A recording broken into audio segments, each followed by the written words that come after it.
gentlemen. All right, good to see you. Well, Karen asked me to make a few remarks about it and try to pull my thoughts together. And it came down to one thing, one essential idea, is that it's really about we, the people. It's on us. And this is what I mean now.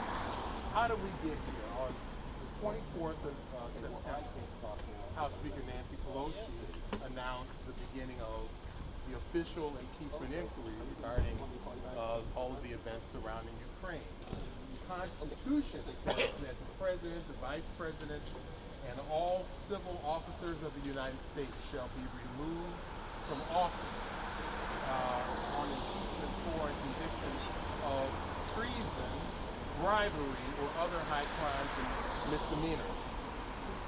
Now, either the Judiciary Committee or a House Select Committee will draft articles of impeachment. Then the House would debate each article of impeachment on the House floor. If the simple majority votes in favor of an article of impeachment, then the President has been impeached. Next, the Senate will debate the articles of impeachment.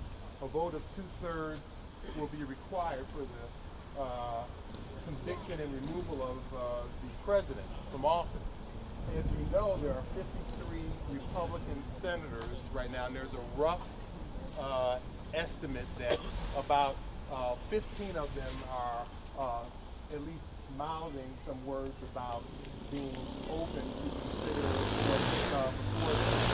And another 38 or so at this point seem to be fairly rigid in their support of Trump. We'll see. Yeah. Now, only 2 presidents have been impeached, but not removed from office. Andrew Johnson and Bill Clinton. And all of us here are old enough not just to remember the Clinton impeachment, but we also remember the occasion for Nixon. And the impeachment inquiry that led to his resignation before an actual impeachment was initiated. Just yesterday, the House of Representatives, through the Speaker Nancy Pelosi, announced that it will conduct a full House vote on the Trump impeachment inquiry. And the resolution, quote, affirms the ongoing existing investigation, establishes the procedures for hearings, ensures transparency, and provides a clear path forward. Speaker Pelosi also said that in addition to this vote being scheduled for Thursday, we are taking this step to eliminate any doubt as to whether the Trump administration may withhold documents, present witness testimony, disregard duly authorized subpoenas, or continue obstructing the House of Representatives. Now, we the people have some very important things that we have to think through. I mean, apart from the House and the Senate, we have to figure out how do we really feel about what is conceived heretofore as a narrowly tailored impeachment inquiry. You know, from 5 seconds after Trump was sworn into office, he was in violation of the emoluments clause, right? Yeah. So there's that. You know from the Mueller report that there were at least a half a dozen occasions where obstruction of justice was documented. We know too that there has been, and up to today, and probably into next week and next month, obstruction of Congress. We know that indeed this business with Ukraine represents a severe abuse of power. And so how broadly do we want to conceive this? Do we want it to be narrowly tailored in the name of simplicity, or do we want the whole enchilada? What do you think? We want to get it. However, you have to run down. There's enough wrong in Simple. there's enough wrong. Simple and narrow. Yeah, keep it narrow. Because there's enough wrong in this instance to remove me from office. It's too hard for the 40% who supported to understand we have too many things bouncing back and forth. You can simply move on. Yes, ma'am. My question would be, can we impeach him on the narrow grounds that are proposed at the present time, but continue to investigate? Yeah. And impeach him again and again. Yeah. You're making the same point that Charles Blow made at an October 6th piece in the Times about, it's kind of like when you're shampooing your hair, you kind of wash, rinse, and repeat. It still has hair. Anyway. Jewel. I hear you, and maybe you're right, but on the other hand, you know how we are, you think you're going to make a great point to somebody, and it doesn't really go over, and then you go over here and talk to somebody else and they're totally confused. I think if we go wide, we'll capture people that are offended by this, and by that, and by the other. That's good. Okay. That's good. I'd like to see him impeached so that it's a criminal matter, and he serves some time. Yeah, lock 'em up. But not the golf course. Others? One of the things I saw today, and he's accusing Schiff of Schiff, and he says we should impeach Schiff. Well, the thing is, you can't impeach a congressman or a senator. You have to either censure them or you call them. So I mean, all he has to do is ask Siri what the deal is.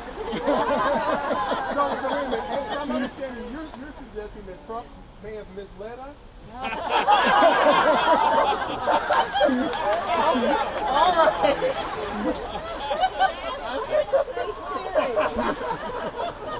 All right. Now there's some. Oh, go ahead. I just got to. I haven't thought a great deal about this, but I think in terms of high crimes and misdemeanors, and in terms of sort of an olive branch, it is at least worth noting rhetorically, just separate from the strategy, of that with things like the authorization of use of military force and wars, that Obama also probably could have been impeachable.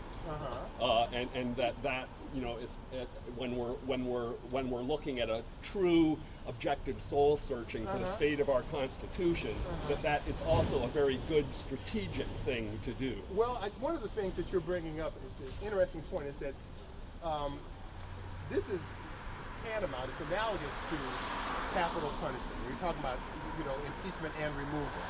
And it's not meant to deal with policy disputes. It's really meant to deal with issues that have to do with a threat to the democracy. Yes. And removing someone, as the saying goes, who could be, if you will, a cancer to this country. And so if you have a policy dispute, that's one thing. But I mean, do you think that you have somebody who's a Yeah. The abuse of power, how he did it, trying to ensure that he's going to win the election, I think that's high crimes and misdemeanors. Okay. All right. That would count.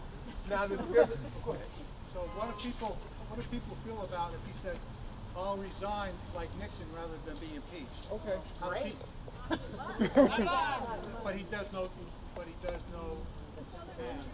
Yeah. So you're talking about. That's where New York comes in.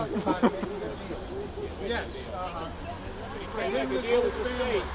You can't count on him doing what he says to make you fly forever.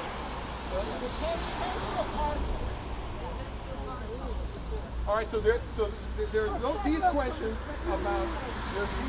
about Trump, and then there's also some questions, if you will, about Pence. What about Pence? What about Pompeo? What about Bill?